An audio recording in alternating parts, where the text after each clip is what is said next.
A Conquista do Acre. Neste especial, produzido pela TV Senado em 2003, você vai saber como o Acre deixou de ser boliviano e tornou-se parte do território nacional. Vai saber como milhares de brasileiros lutaram para conquistar essas terras.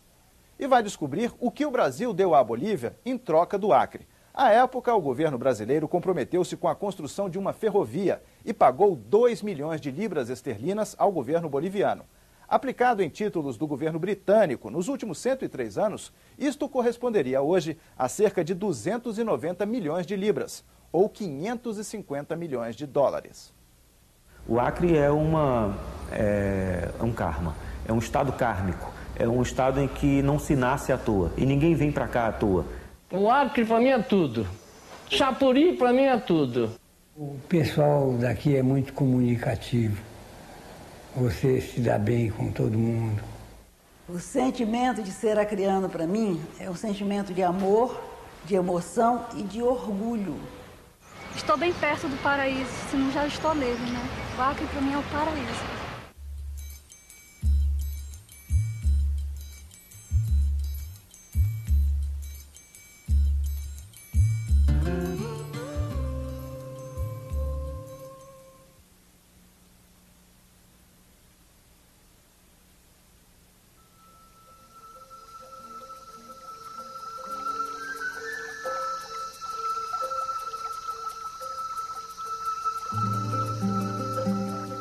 O clima é úmido e quente.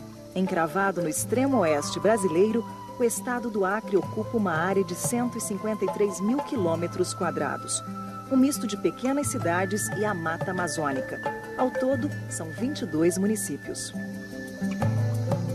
É muito difícil, eu diria até impossível, viver na floresta e não acreditar em Deus, por exemplo.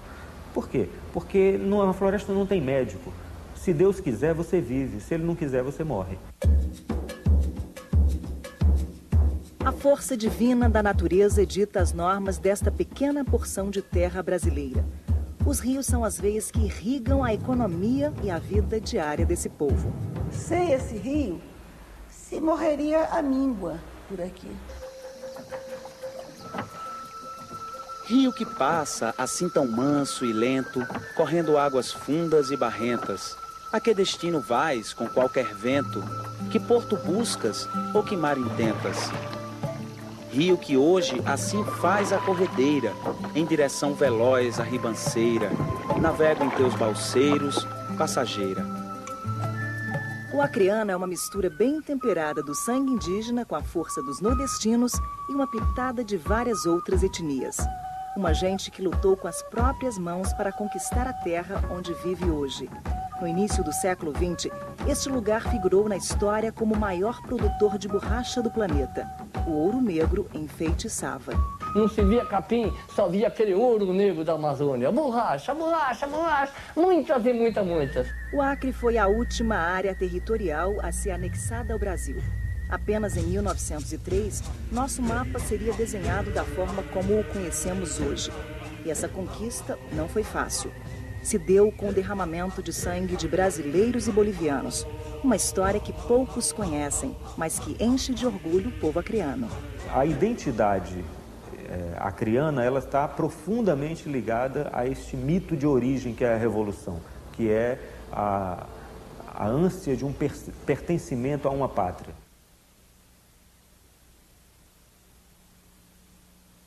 A região, né, que hoje nós denominamos Acre, né, ela figurava nos mapas bolivianos, por exemplo, como terras não descobertas, terras que não estavam descobertas ainda.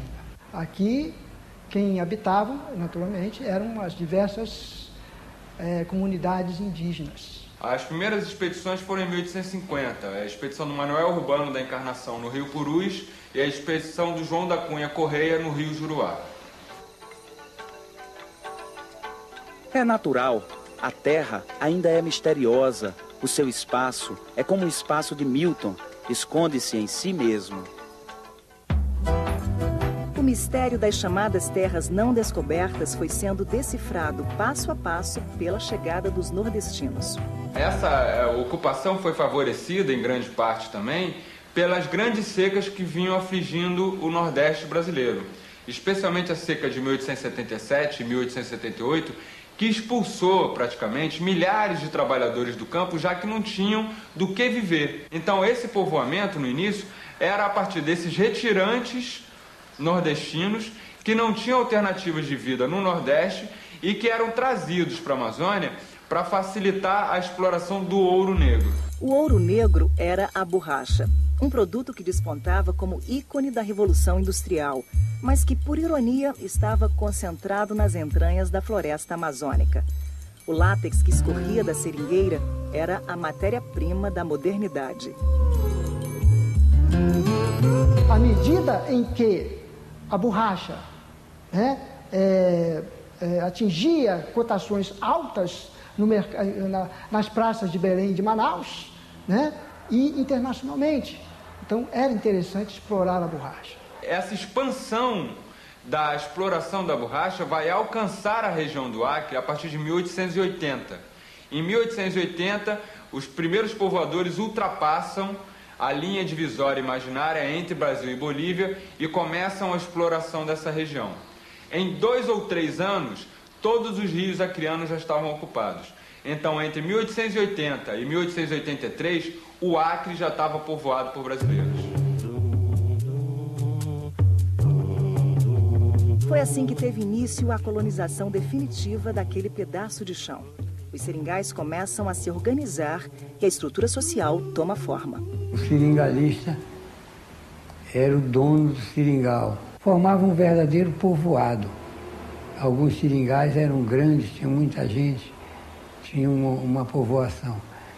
Outros eram menores, mais pobres, tinham menos mercadoria. Não havia um estabelecimento de uma ordem jurídica no Acre. Quem fazia as leis eram os seringalistas, os chamados ou patrões. Eu prefiro até chamar de patrões. O seringalista escravizava o seringueiro e era escravizado pela casa aviadora. Porque você tem que pagar, não pode sair se não pagar, você é escravo.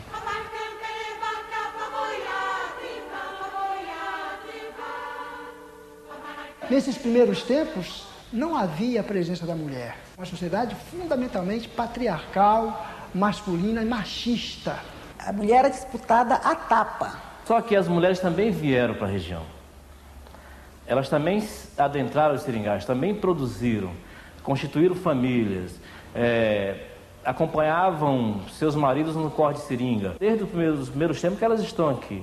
E também serviam de mercadoria. Por exemplo, o melhor seringueiro, o seringueiro que cortasse mais borracha no seringal, ele era premiado muitas vezes com uma mulher, porque o seringalista ia em Manaus e Belém, trazia algumas prostitutas de Manaus e Belém, traziam para cá, e elas se casavam com os seringueiros, se tornavam senhoras aqui, tentando escapar de uma dominação, de uma violência na cidade, vinha tentar a vida aqui na região, e aconteceu isso com muita frequência.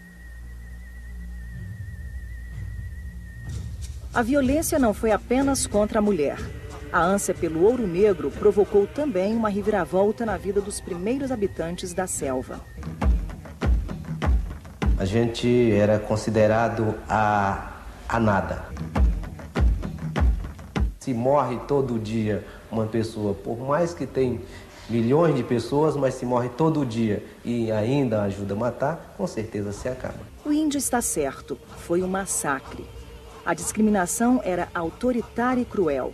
Em meados do século XIX, havia cerca de 250 mil índios na região. Hoje nós teríamos que ter na região cerca de 400 mil índios. Atualmente são apenas 10 mil. Um comportamento característico da época em todo o Brasil.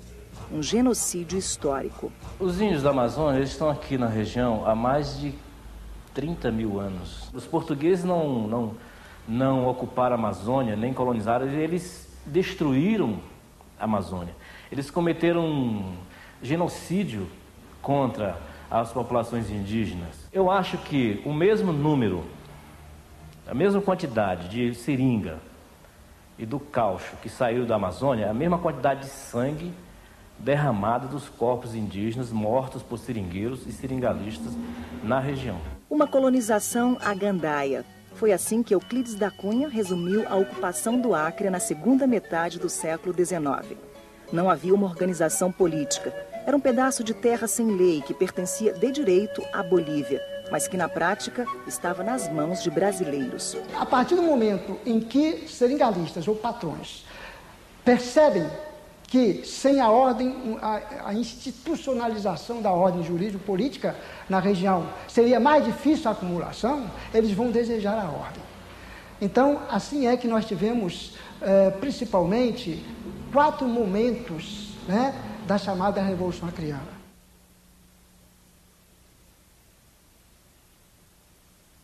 Os bolivianos estavam completamente ausentes e não se importavam com o Acre. Quando eles começaram a se importar, o Acre já estava povoado.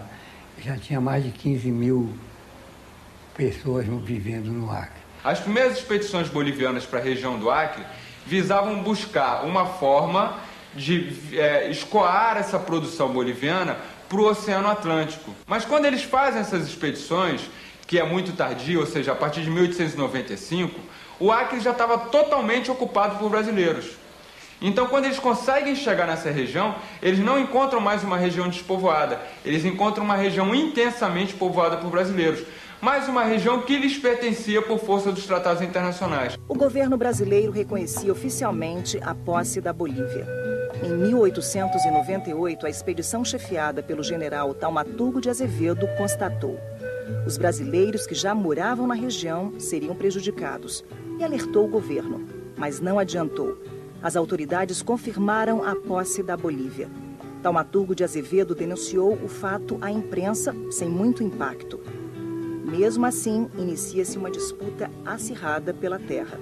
Em 1899, o ministro plenipotenciário da Bolívia, Dom José Paravicini, vem por via marítima, por via fluvial, a partir de Manaus, estabelecer com acordo do governo brasileiro uma alfândega no limite da linha Cunha Gomes, no Rio Acre, já que o Rio Acre era o rio mais rico de todos. E ele estabelece uma alfândega num lugar chamado Puerto Alonso. Paravicini vem, efetivamente, estabelecer uma administração boliviana na região. Implanta as leis bolivianas, que eram estranhas para os brasileiros. Implanta a sua língua, né, sua moeda. Então começa a desenhar uma nova realidade que não correspondia à realidade dos brasileiros que estavam aqui. Quando Paravicini estabelece a lei de demarcação dos seringais, aí sim o conflito explode. Porque o Paravicini era muito duro, muito autoritário e impõe a seguinte regra, que todos os seringais da região teriam 6 meses para serem demarcados. Os seringais que não fossem demarcados e registrados, segundo as leis bolivianas, nesse prazo de 6 meses, eles seriam confiscados pelo governo boliviano. Neste momento, os seringalistas brasileiros se organizam e decidem expulsar os bolivianos. O encontro que deu início à primeira insurreição acreana foi realizado no Seringal Bom Destino, propriedade de Joaquim Vitor. Como os bolivianos eram imensa minoria e os brasileiros, se quisessem, podiam massacrá-los da forma e na hora que quisessem, os bolivianos aceitam a intimação brasileira e vão embora abandonando o Acre para os brasileiros. Nesse momento se forma uma junta governativa aqui que tenta estabelecer um início de administração nessa região. Estava aberto agora o caminho para a segunda insurreição acreana. A ironia é que o líder dessa nova investida era um jornalista espanhol chamado Luiz Galvez. Galvez descobriu, por acaso, um acordo secreto que estava começando a ser negociado entre autoridades bolivianas e autoridades norte-americanas. Então Galvez descobre isso, ele era repórter num jornal do Pará nessa época, descobre esse acordo e denuncia isso nos jornais. Quando ele denuncia, a questão do Acre, que até então era uma questão localizada, vira assunto nacional. E, por consequência, também assunto da mídia internacional, da grande imprensa internacional. Passa a interessar todo mundo o que está acontecendo no Acre. Ele, de posse desse cacife, dessa posição que ele adquire através dessa denúncia, ele vem para o Amazonas. E em Manaus ele estabelece um contato com o governador do Amazonas, que faz uma proposta para que ele viesse para o Acre, para contar esse acordo que ele descobriu lá no Pará e aumentar a sublevação do povo aqui no Acre. Porque interessava intensamente ao governo do Amazonas que o Acre fosse o Brasil. Porque acreditava o Amazonas que se o Acre fosse anexado ao Brasil, seria anexado ao estado do Amazonas. O ano era 1899 e a população do Acre já chegava a 30 mil brasileiros. Mesmo assim, o governo insistia em reconhecer o direito da Bolívia sobre a região. A saída foi então criar o Estado Independente do Acre. Sim, um outro país. Já que o Brasil não nos quer e nós não queremos a Bolívia, nós optamos por ser um novo país. Eles não tinham o objetivo realmente de criar uma república, de criar um novo país. Foi uma estratégia escolhida para alcançar os objetivos. E nada melhor para representar esse país do que um estrangeiro, porque isso evitava comprometer os brasileiros do Acre. Qual o seringalista que queria ser presidente da República do Acre? Nenhum, porque isso ia comprometer a posição deles junto ao governo brasileiro. Então eles pedem que Galvez assuma como presidente da República que vai ser criada. Tudo acertado, eles esperam o dia 14 de julho, que é o dia da queda da Bastilha, e proclamam criado o Estado Independente do Acre. E Galvez é aclamado presidente do Acre. Este marco histórico em que o Acre foi um país independente durou 8 meses. A bandeira, que até hoje é o símbolo do Estado, foi criada por Galvez.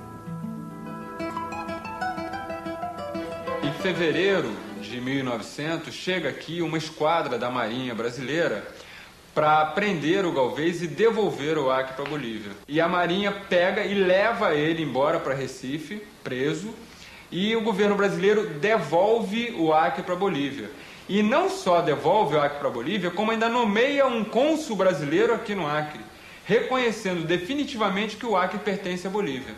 A breve passagem de Luiz Galvez como líder no Acre disseminou um clima de nacionalismo entre os brasileiros da região amazônica e impulsionou a terceira insurreição contra os bolivianos, a Expedição Floriano Peixoto, ou como ficou mais conhecida, Expedição dos Poetas. Quando o governo boliviano toma conta definitivamente do Acre e se propõe uma nova revolta a partir do Amazonas para o Acre, rapidamente os intelectuais, jornalistas, advogados, boêmios, poetas, todos eles começam a construir quimeras em cima das possibilidades que haviam aqui no Acre. Ela não tinha um preparo militar para poder fazer uma revolução aqui no Acre. Ela tinha, sim, uma conturbação, um enlouquecimento ideológico onde tudo era possível. E a imprensa brasileira favorece muito isso. Os atrapalhados boêmios não chegaram nem perto de ameaçar os bolivianos. Tudo não passou de pura empolgação e conflito de egos. No primeiro e único combate que acontece, em pouco tempo de combate, eles são defenestrados pelo exército boliviano, que era um exército regular, adestrado, com armas de guerra, com estratégias militares, e os poetas fogem, deixando para trás canhões, armas, tudo, que depois vão servir aos bolivianos, inclusive. O ano era 1901 e a Bolívia finalmente parecia ter assumido o controle do território. Era um aparente controle. E bastou a publicação de uma notícia bombástica para que os revolucionários acreanos voltassem à tona.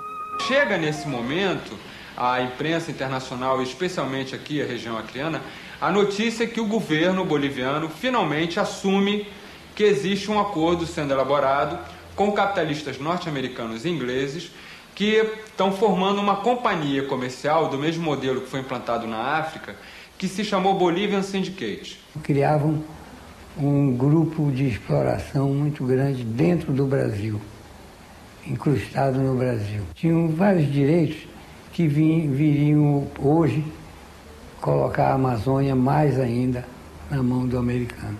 Esse contrato de arrendamento firmado com americanos e ingleses se configura como uma das primeiras tentativas de intervenção internacional na Amazônia. Na época, a notícia despertou o repúdio de autoridades do Judiciário, Executivo e Legislativo. O exemplo foi o senador Rui Barbosa. Então eles se apressam a iniciar um novo movimento revolucionário antes que o Bolivian Syndicate se implante na região. Como o grande problema nos movimentos anteriores tinha sido a inexperiência militar, eles convidam um militar, que estava aqui, um ex-militar, que foi um gaúcho chamado Plácio de Castro, para comandar uma nova etapa do movimento revolucionário, um movimento armado, decididamente militar, em que só um homem com experiência nessa área podia comandar. José Plas de Castro, como nós já tivemos a oportunidade de referir, né? gaúcho de São Gabriel, de uma família de militares, né? Avô e pai militares que tinham inclusive participado da Guerra do Paraguai. Agora sim, os brasileiros do Acre tinham condições de expulsar definitivamente os bolivianos da região. O exército formado por Plácido de Castro reunia seringalistas e seringueiros. A revolução foi financiada pelos seringalhistas. O exército acreano reproduz a estrutura social do Acre. Os coronéis são os seringalistas, os homens intermediários, os profissionais liberais são os oficiais do exército e os seringueiros são os soldados. E as mulheres, onde estavam na época das batalhas? Foi quem ficaram mandando em tudo, comandando tudo. Costurava, lavava, engomava, cozinhava, faziam tudo. Todo o trabalho da cidade era as mulheres que faziam. Os batalhões acreanos foram formados por cerca de 2.000 homens, 2.000 seringueiros, homens, né?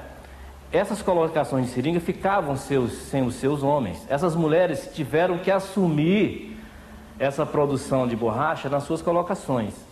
Tiveram de assumir toda a responsabilidade que ela cumpria antes e tiveram que assumir os trabalhos que os seus maridos e seus filhos e seus genros, primos e noivos, cumpriam nas colocações de seringa. Desse ponto de vista, essa revolução acreana não pode ser vista apenas nos combates. Se você vê apenas ela nos combates, você exclui tudo o que estava acontecendo na região. Daí a importância da mulher nesse processo. Enquanto as mulheres cuidavam das cidades, os homens partiam para a batalha. No dia 6 de agosto de 1902, teve início a guerra. Ele, na verdade, compõe 5 pelotões. Alguns pelotões aqui em Rio Branco, outros perto de Porto Alonso, né, que hoje é Porto Acre, e outros em Chapuri. E esses pelotões vão lutar simultaneamente em várias frentes ao mesmo tempo. E o tipo de guerra, o tipo de estratégia que Plácido de Castro usa é uma guerra de guerrilhas. Deslocamentos rápidos de pequenos grupos, ataques de relâmpagos e recuos tão rápidos quanto os avanços. Com essa estratégia, ele vai chegar a invadir efetivamente terras que ainda hoje são bolivianas. Ele vai entrar profundamente dentro do território boliviano. Um desses territórios invadidos por Plácido de Castro foi a pequena cidade boliviana de Cobija, hoje fronteira com o Acre.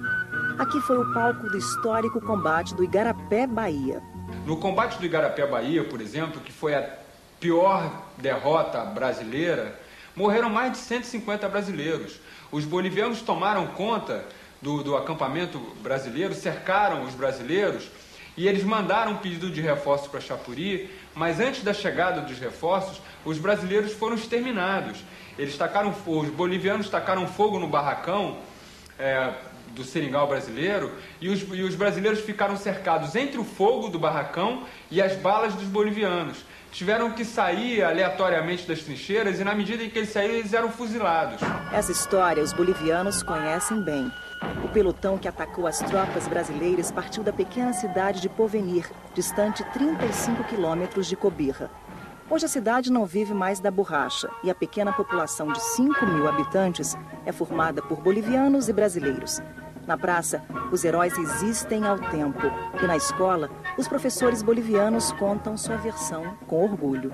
O ixameño Bruno Racua, experto em lançar flechas, então lançaram uma flecha incendiária, especialmente al polvorín, onde tenían sus armamentos, su arsenal, los brasileros. Entonces, eso se incendió, cundiendo el pánico entre los brasileros.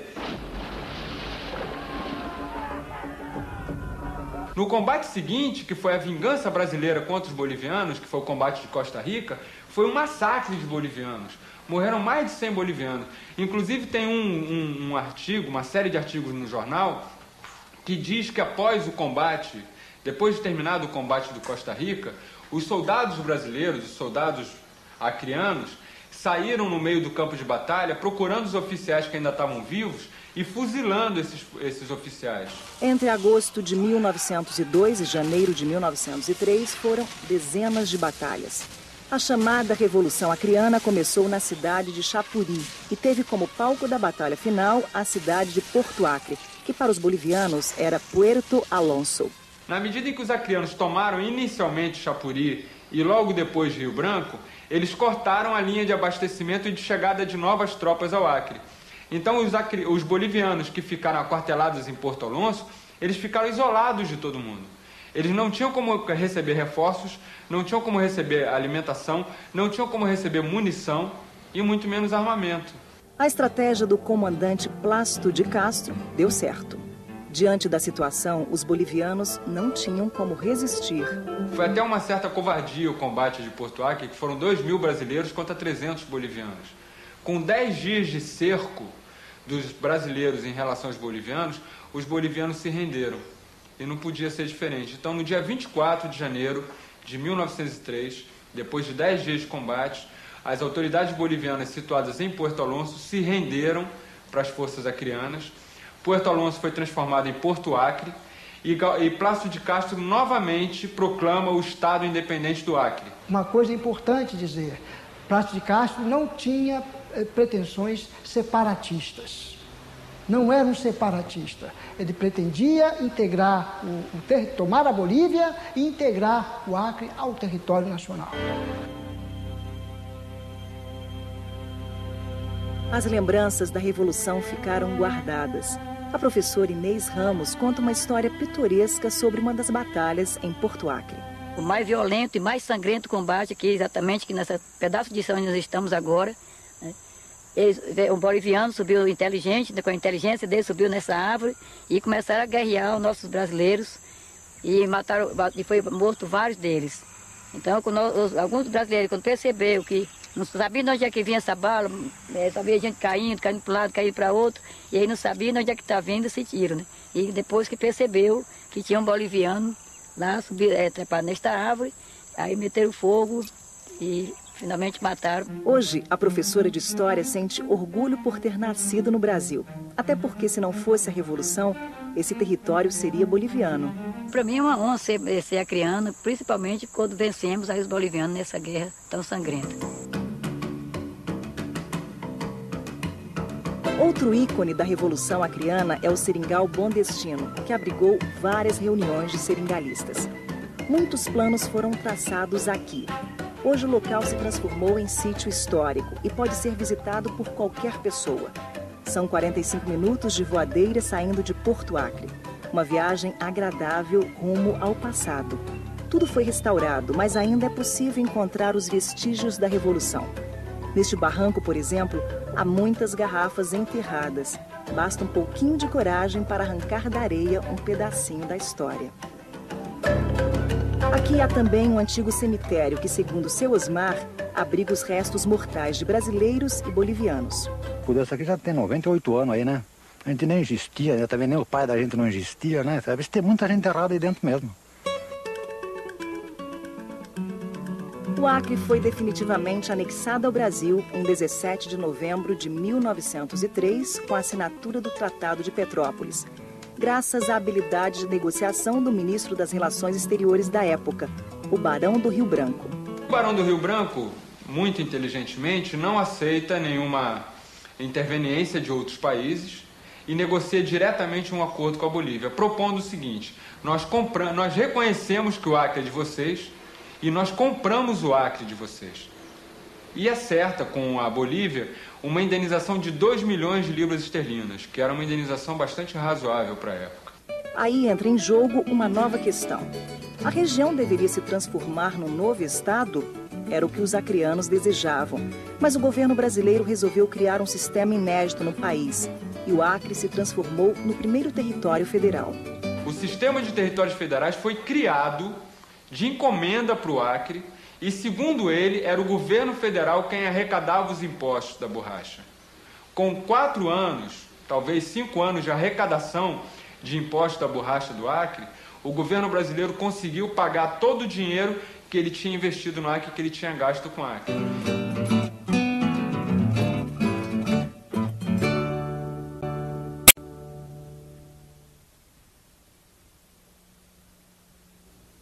anos se passaram, mas a memória sobrevive. Em maio de 2002, o nome de José Plácido de Castro entrou para o livro dos heróis da pátria. Neste momento estamos comemorando o chamado centenário da Revolução Acreana e a figura de Plácido de Castro deve ser colocada em seu justo lugar. Seu justo lugar. Nem herói místico, nem sagrado, mas o homem dentro do seu tempo, no seu contexto, né, com ideias patrióticas, um nacionalista, sem dúvida. A Revolução Acreana é fantástica, é uma coisa louca. Tanto é que o Plácido de Castro primeiro recuou, depois ele voltou para nós atacarmos, na verdade, e ganharmos a Revolução. Seu Antônio Zaine é uma figura emblemática em Chapuri, cidade que fica a 188 quilômetros de Rio Branco. Descendente de libaneses, seu Antônio saiu de São Paulo em 1954, chegou ao Acre e não quis mais saber da cidade grande. Ele conta que quem bebe a água do rio Acre jamais vai embora daqui. Mas não é que é verdade mesmo? Há 48 anos eu continuo bebendo dessa água maravilhosa, dessa água que jorra da terra de Chapuri, do rio Acre. Desde quando chegou por essas bandas, seu Antônio recolhe e guarda as relíquias históricas de Chapuri. Aqui no armazém, entre as mercadorias, ele coleciona de tudo. Nesta casa, ele montou um museu. Não tem ajuda de ninguém, mas não importa. Seu Antônio é um exemplo de força e alegria. Aos 75 anos, não para quieto e exibe com orgulho sua coleção de armas da época da Revolução. Está aqui o Papo Amarelo, que os seringalista se comunicavam com tiros. De colocações em colocações, os comboios entravam para levar armas, munições e instruções. Está aqui o Papo Amarelo, está aqui a cartucheira, está aqui o rifle, está aqui a garrucha para pequenas caças.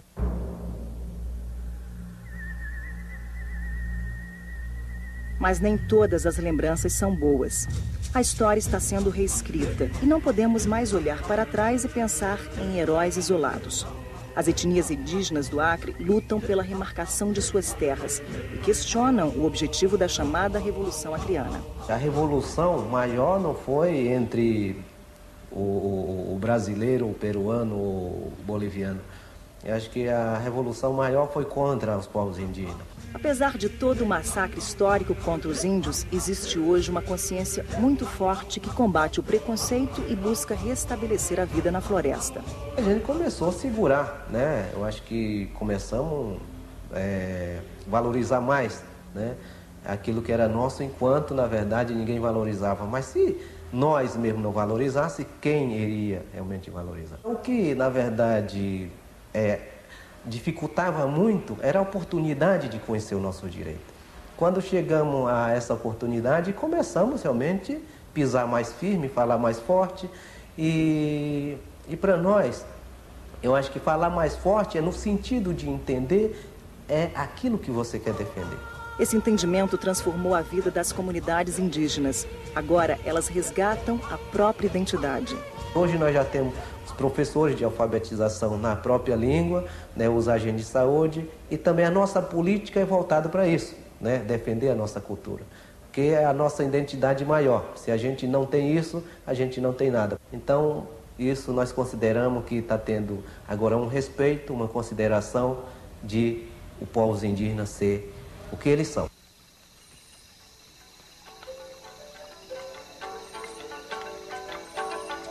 O rio e a floresta continuam sendo a força da economia acreana. A atividade extrativista hoje não segue mais as regras impostas pelos seringalistas. Eles nem existem mais. A pecuária tentou tomar o lugar da floresta, mas não conseguiu. E pelo que se vê aqui, não vai conseguir.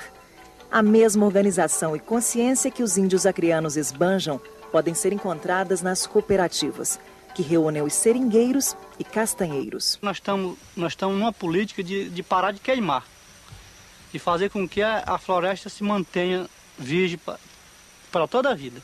Neste seringal, a vida corre sem pressa. E a floresta é a responsável pela sobrevivência das 75 famílias que vivem aqui. Dela sai a castanha e a borracha. A castanha, assim, é o extrativismo falado, porque a gente colhe aquilo que a floresta produz sem destruí-la. Essa nossa região aqui é uma das regiões mais ricas de castanha, acho que do Acre, porque nesse percurso aqui de 24 mil hectares, com 75 famílias, a gente tem, ela chega a dar 400 toneladas bruta anual.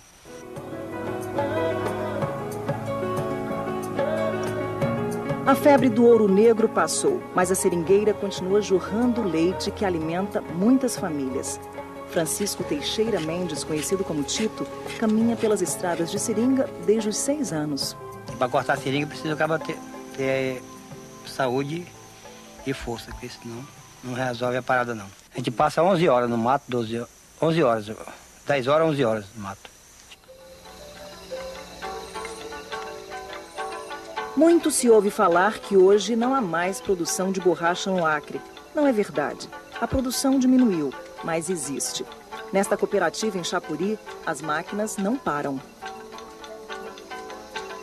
A borracha tratada aqui vem do trabalho extrativista de 380 famílias de seringueiros. Tem mês que chega a 60 toneladas. Nossa previsão é fazer 100 toneladas ao mês.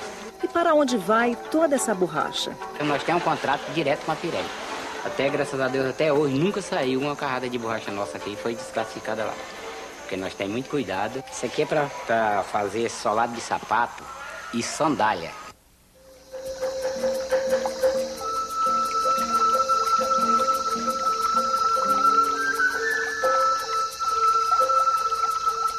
Parte de toda essa mudança e conscientização pelas coisas da floresta nasceu com a luta de Chico Mendes. O Chico Mendes era delegado, era presidente do sindicato, né? Aí ele começou a falar que a floresta era muito importante para não derrubar ela, porque era a vida das pessoas que moravam na floresta. A floresta hoje, para mim, como já uma pessoa de bastante experiência, de ter nascido na floresta e estou com essa idade morando na floresta, ela significa para mim a vida. Porque eu nasci dentro da floresta, me criei e hoje eu moro dentro e vivo bem. Não tenho emprego nenhum, meu emprego é a floresta que me dá. Então tudo que a floresta produz, eu sobrevivo disso. Então se eu perder a floresta, significa que está perdendo a minha vida e dos meus filhos. A presença de um universo natural aqui é muito forte. A força telúrica aqui é muito grande. Então não tem jeito de ser acreano e não ser permanentemente encantado e parte de um encanto. Que este sol a brilhar soberano sobre as matas que o veem com amor encha o peito de cada criano de nobreza, constância e valor, invencíveis e grandes na guerra. Imitemos o exemplo sem par do amplo rio que briga com a terra, vence e entra brigando com o mar. Fuge um astro da nossa bandeira,